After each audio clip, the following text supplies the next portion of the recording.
Мавлуда Рахманова исследует депортацию крымских татар. Она работает в Институте истории Академии наук Узбекистана и пишет научную работу.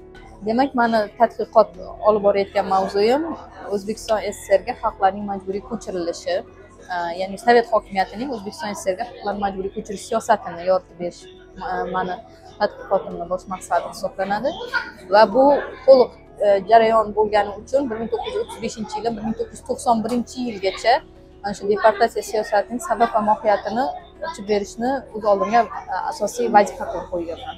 В Узбекистан были депортированы 80% крымских татар, остальные были депортированы в другие страны. В ходе исследования Мавлуда Рахманова записала много интервью с депортированными, работала в архивах НКВД, Национальном архиве Узбекистана с документами, которые ранее были засекречены.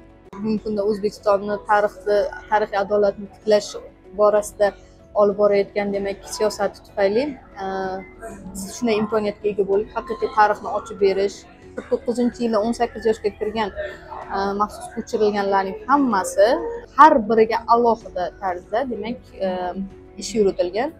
Mani ta'sirlanishga sabab bo'lgan u yerda ma'lumotlar juda ko'p edi. Shulardan birini aytadigan bo'lsam, masalan, Musa Mahmudning fojiasi, shuningdek boshqa Qrim tatar milliy harakati a'zolarining demak vatanga qaytish uchun qilgan harakatlari. Темой выселения Мавлуда Рахманова занялась неспроста. Это часть истории ее семьи. Ведь бабушка Мавлуды ханым Назлыхан Сейтумерова – крымская татарка. Meni buvim 1944-yili oila a'zolari bilan O'zbekistonga deportatsiya qilingan.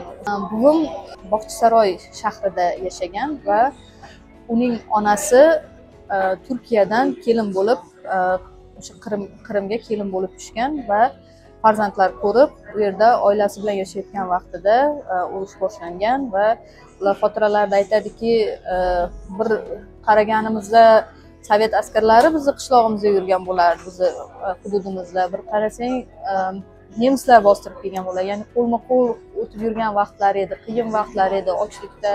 Семья попала в поселок Койташ Галиаральского района Джизакской области Узбекистана. Здесь бабушка вышла замуж и стала матерью 8 детей. Tadqiqotlarim davomida men aniqlaganim, Qrim o'sha vaqtda 100 ta Qrim oilasi, Qrim tatar oilasi Qo'ytosh posyolkasi Rudnik hududiga joylashtiriladi va tog'li joylar bo'lgan, uy joylar hali u vaqt qurilmagan edi. Ular zemlyanka, palatkalarda yashashga majbur bo'lgan va ular borib joylashgan 100 ta Qrim tatar oilasi borib joylashgan hudud keyinchalik Qrimsoy deb nomlanishga asos bo'lgan ekan. Hozirgacha ularni Qrimsoy qishlog'i deyishadi. Мавлуда ханым никогда не видела бабушку, но много слышала о ней, о Крыме и о прошлом своей семьи от отца. Dadamni xotiralarini o'zlanib, ular haqida yaxshi tasavvurga ega bo'lganman.